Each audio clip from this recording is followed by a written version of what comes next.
apa sih yang membuat Mas Putra tuh jadi tertarik gitu loh masuk Kina? Sebenarnya kalau ditanya alasan masuk Kina ya sebenarnya kan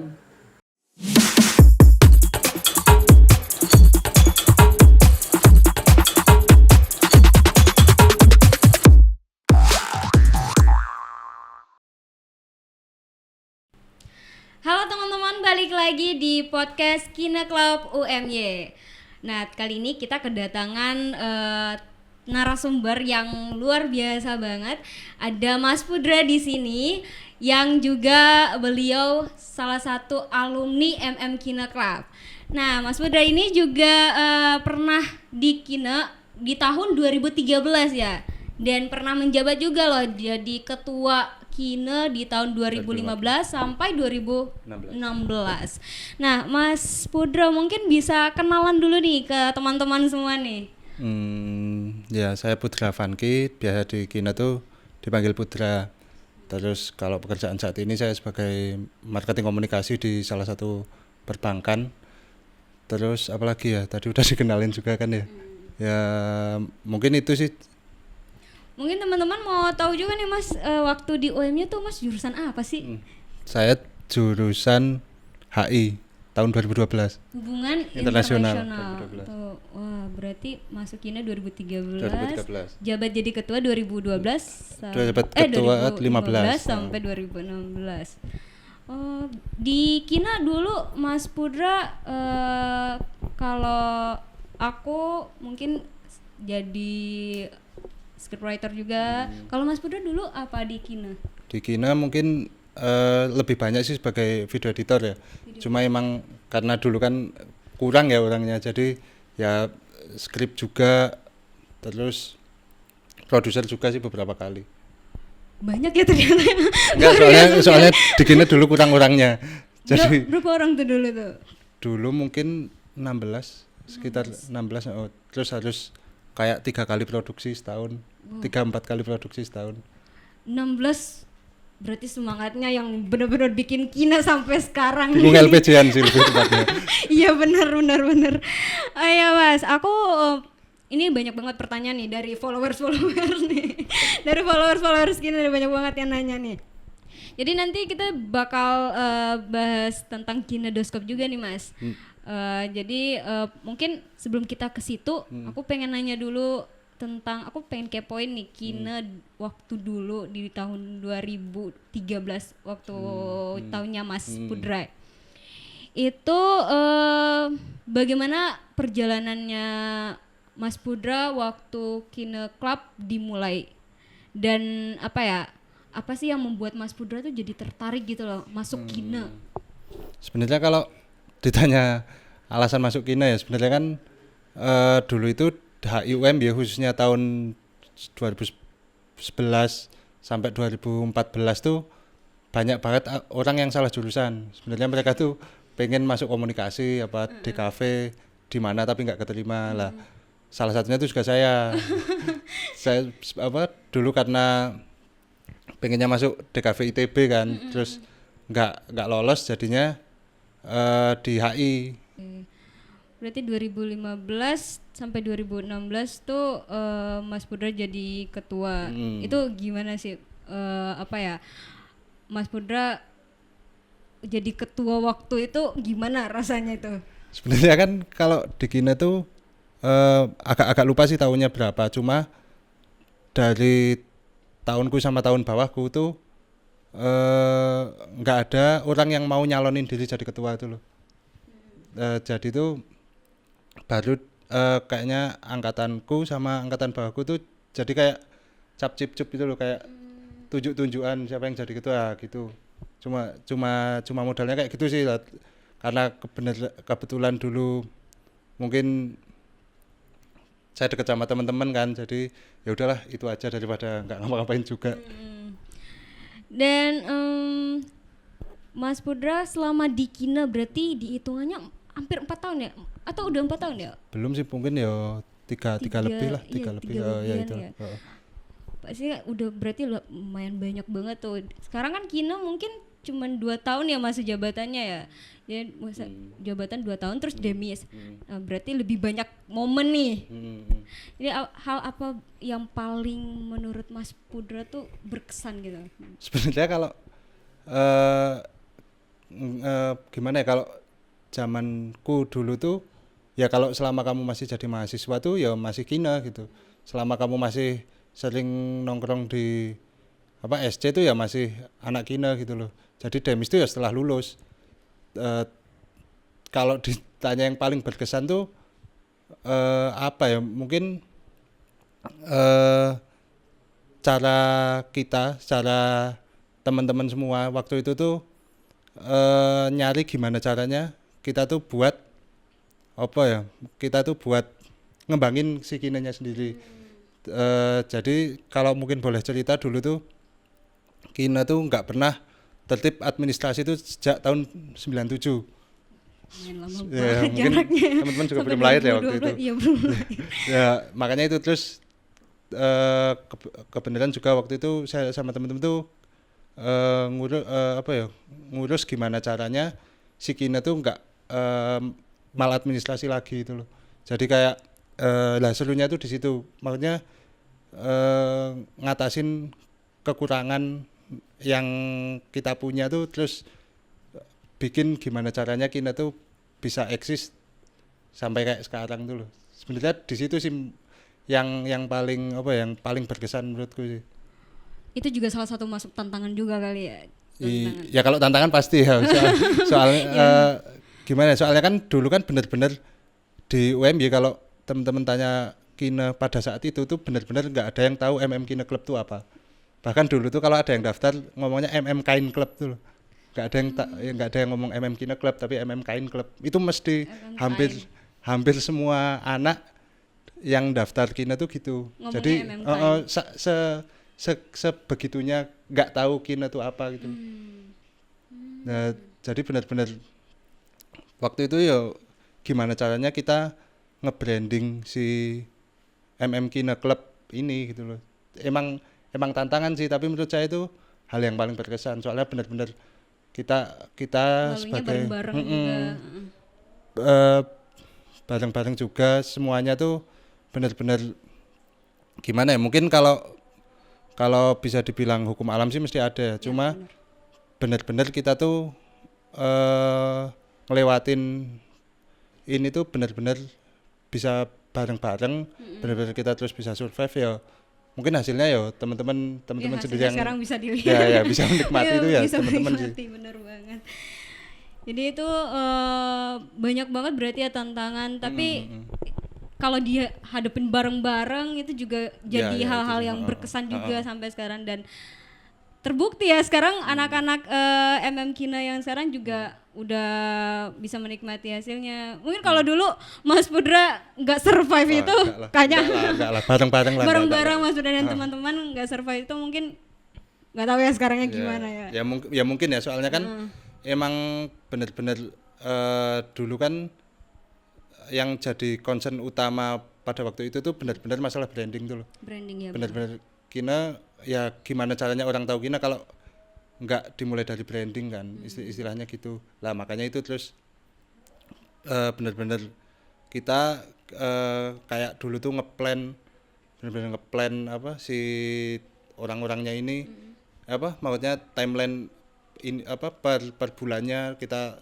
track, per bulannya per 3 bulannya sampai per semesternya tuh benar-benar on track gitu loh. Jadi emang ya alhamdulillah sih brandingnya berhasil sama-sama teman-teman juga. Alhamdulillah. Jadi memang banyak banget hal yang dilaluin bareng-bareng juga yang jadi berkesan juga. Itu juga tantangan yang dihadapin bareng-bareng sekarang jadi cerita ya, benar-benar.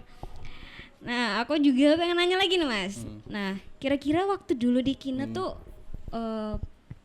udah buat produksi berapa film, atau udah produksi film apa aja yang mungkin mau diceritain nih ke teman-teman?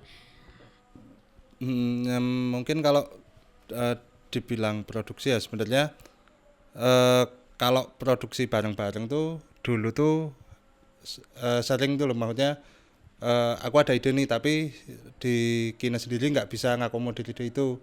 Biasanya kita terus produksi sendiri tuh loh.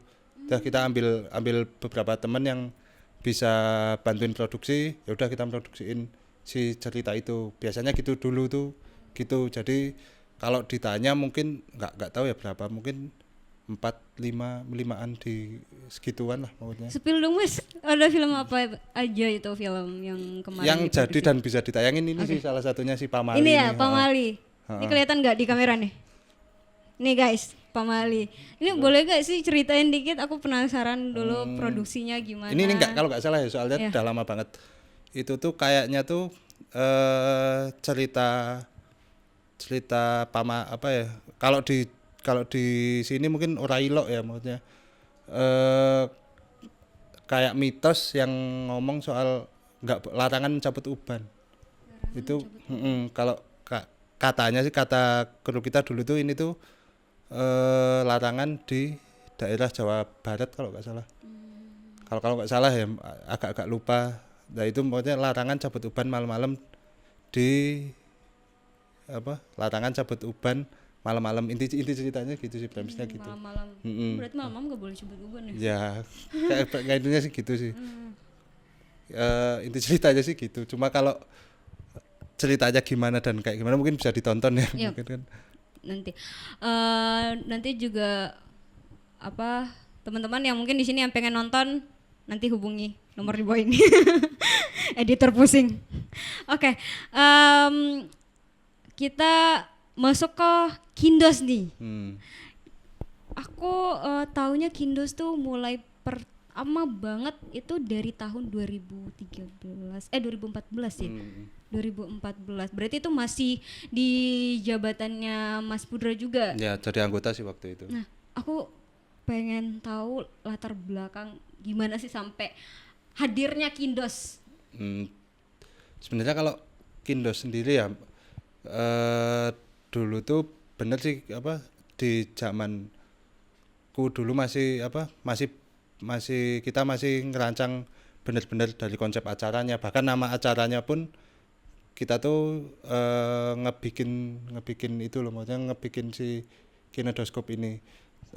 Dulu kalau cerita dulu ya mungkin dulu tuh bener-bener karena ya balik lagi yang masalah branding tadi ya, karena terus dirasa apa ya, kita tuh butuh salah satu produk dari si brand ini, si Kino ini. Jadi lahir si Kinedoskop itu. Tapi itu emang tujuan awalnya tuh kita tuh kayak showcase buat karya dari teman-teman selama setahun dulu. Namanya Kinedoskop kan. Terus dulu tuh kayak karena kan waktu itu kan plesetan kan sebenarnya kan dari Kalidoskop kan. Emang kenapa namanya Kinedoskop ya soalnya kita tuh bikin acaranya di bulan Desember. Kalidoskop dan kan karena Kalidoskop terus kita plesetin jadi Kinedoskop. Waktu itu tuh benar-benar acaranya tuh sebenarnya buat internal.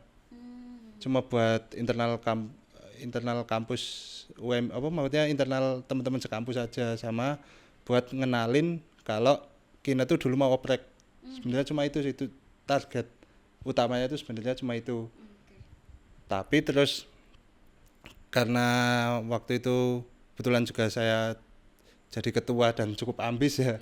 Jadi gimana caranya si Kinedoskop ini bisa dinikmati nggak cuma di kampus aja, tapi itu juga di hampir Jateng DIY. Jadi gimana caranya nge-branding si Kinedoskop ini buat bisa nggak hanya di kampus tapi juga di eksternal gitu. Tapi juga dulu tuh di Kinedoskop yang pertama tuh 2014 tuh juga kayak ada beberapa kampus gitu loh yang ikut. Tapi emang puncaknya nggak mungkin bisa dibilang puncak ya, itu di tahun 2015 Kinedoskop tuh kalau tahu teman-teman Loop Station yang di dekat altar itu, dari kapasitas 75 orang kita tuh kalau nggak salah ya tuh sekitar 120-an orang yang datang. Lebih kapasitas. Lah di situ lah mulai dari situ apa ya, kayak si pihak kampusnya tuh kayak luluh, oh kina apa, ada UKM Kina yang apa, yang fokusnya di film, jadi kayak kampus tuh udah mulai ngelirik lah si UKM ini gitu loh. Oke, berarti dulu kan benar-benar baru banget dibuat tuh Kinetoskop tuh dengan SDM yang mungkin tidak banyak. Itu gimana Mas Pudra apa ya, kayak nge-push teman-teman juga buat satu semangat gitu buat ngewujudin Kinetoskop ini? Dulu tuh kalau nggak salah tuh ketuanya tuh si Imam Anak Komunikasi 2013. Itu tuh dia kayak rajin dulu datang ke kayak premiernya teman-teman UKM komunitas lain gitu loh. Kayak terus lihat di festival ini dia tuh gimana, ininya gimana. Jadi dia kayak punya benchmark sendiri gitu loh. Kayak harus muterin film yang kayak gini gitu loh. Konsep acaranya tuh kayak gini. Terus juga dulu tuh kayak tak wajibin anak-anak semuanya tuh minimal sebulan tuh nonton festival. Jadi kayak anggota tuh ya kamu udah nonton festival belum ya? Pokoknya kayak tak suruh tuh loh. Kayak entah itu festival, entah itu pemutaran film kampus, screening itu ya udah pokoknya tak wajibin gimana caranya, pokoknya per anggota tuh ya kamu tuh harus minimal sebulan tuh sekali gitu loh. Minimal. Ini kayaknya harus kayak gitu juga nih Kina sekarang nih. Enggak kan ini soalnya kan dulu kan targetku kan emang bikin acara yang bisa dinikmati semuanya kan lah. Dulu tuh emang menurutku solusi yang paling ini sih itu sih. Jadi gitu kayak tak data tuh loh satu-satu, kamu udah nonton festival mana, yang ditonton apa aja lah gitu, ceritanya apa lah. Biar bisa jadi bekal juga pas buat Kindo. Mungkin ada apa ya, dampak gak sih Mas dari eksternal sama internal Kindo gitu setelah Kindos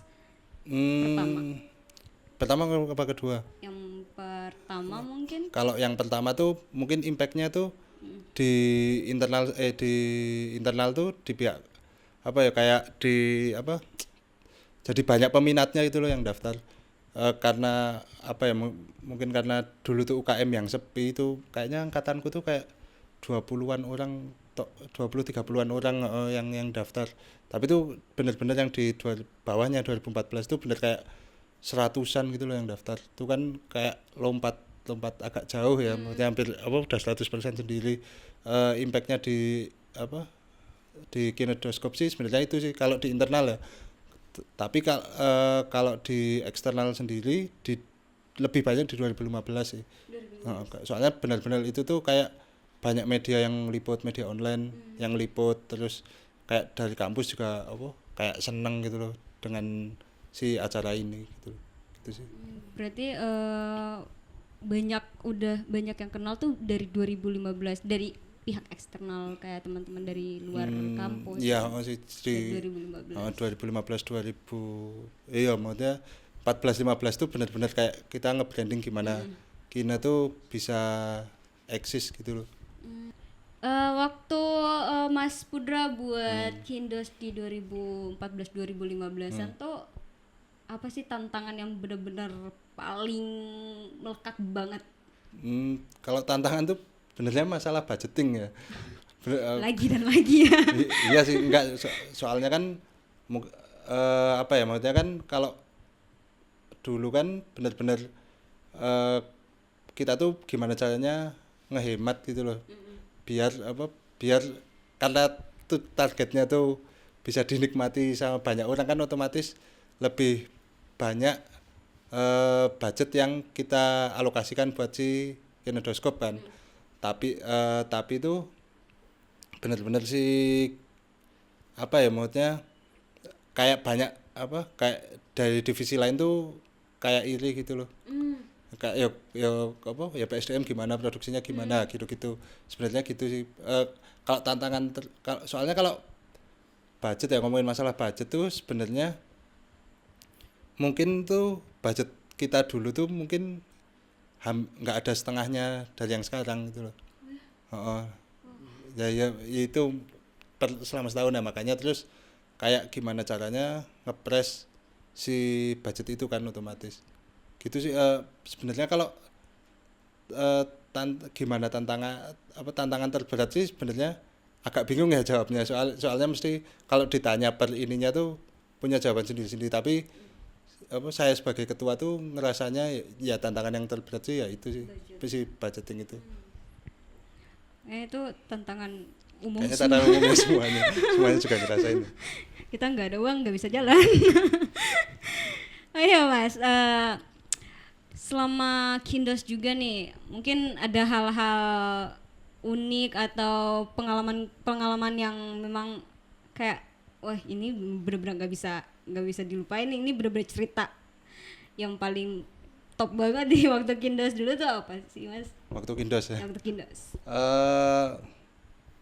Apa ya itu sih mungkin ya sebenarnya kan kita kan nyediain tempat seadanya ya, maksudnya karena dulu tuh ya udah maksudnya kayak tempat mana nih yang apa yang on budget sama yang kira-kira tuh bisa kapasitasnya muat banyak orang gitu loh.